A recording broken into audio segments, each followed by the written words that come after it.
Morning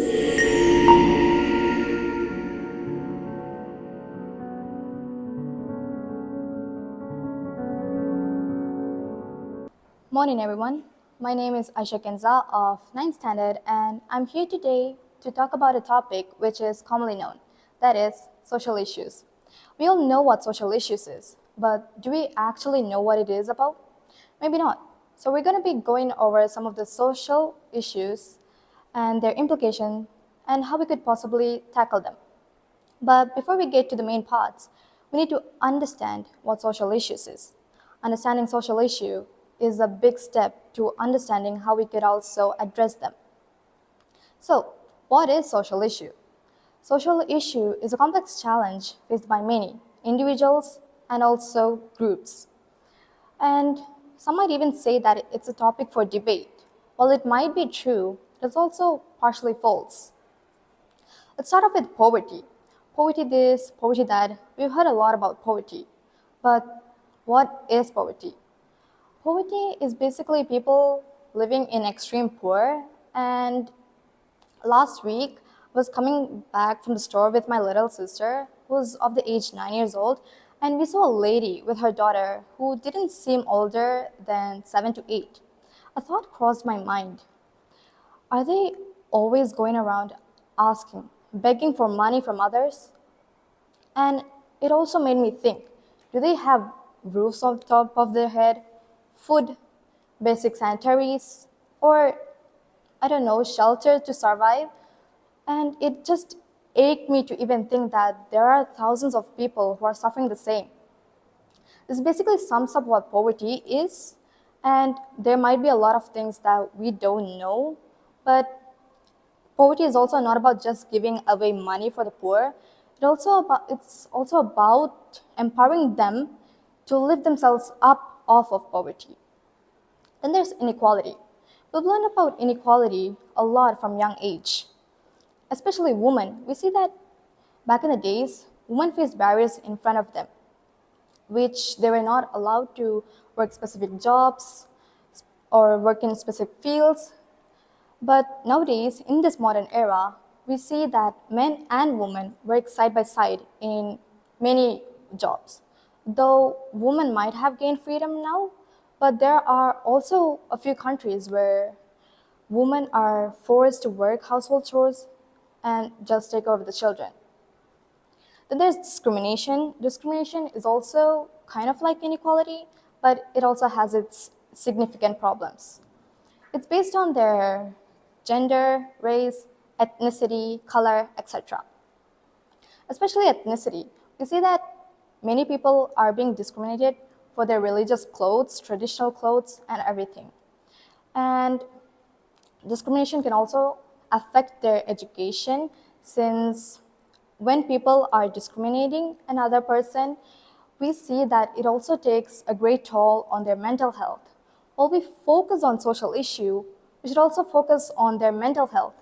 Mental health is a huge problem nowadays, and we see a lot of people hurting themselves because of this. If you read the book Rich Dad, Poor Dad, we see how rich people and poor people have different lifestyles. While the rich people might have a huge place, food to eat, and everything, we also see that poor people are suffering a lot with basic necessities, their education, and just food to survive for a day. And it also affects a lot of their education too. And speaking of education, education is a pressing social issue. And it is also a problem that can break inequality and poverty. Many people in low-income areas are not getting the basic education they need.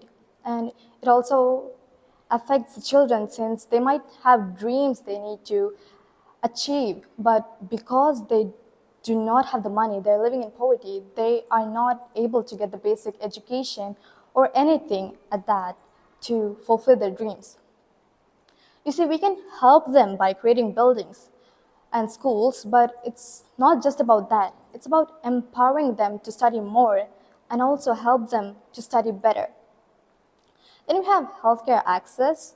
Healthcare access also consists of poverty, since people in low income areas are not being able to access healthcare. And healthcare is a goal worth striving for. We need healthcare for everything nowadays. People get sick often, and we need those hospitals. But people surviving in poverty are not being able to access these, and it's become a big problem too. While we are focusing on these issues, there's also environmental concerns. And of course, poverty is related with this too.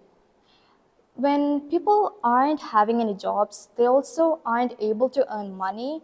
So when natural disasters strike, like what happened in Wayanad, we see they lost their homes, their loved ones, and they're not able to fix them because they do not have the money. So we need to help them by volunteering, speaking of it, or anything like that.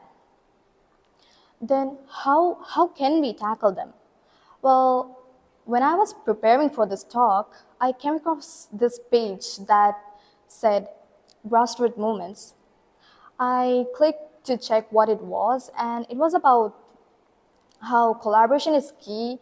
Individuals, governments, nonprofits, businessmen, they all work together and they create a force which might help the people living in low poverty, people who don't access education, and give them a better life.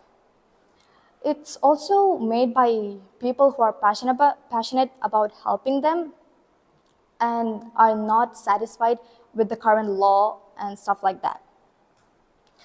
And we also see collaboration is key. We need to help the people who are living in these low poverty areas, who are not getting those education, who are sick and not able to access healthcare. And we also need to strive together, make a big force, or just talking about it through volunteering or having conversations, voting. This can help a lot. And we have our own roles, whether individuals, government, public talk speakers, or anything like that. So let's commit to being agents of social change and help the people who are suffering from this issue and make them live a better life, have them access healthcare, education, and make them lift themselves up off of poverty. Thank you.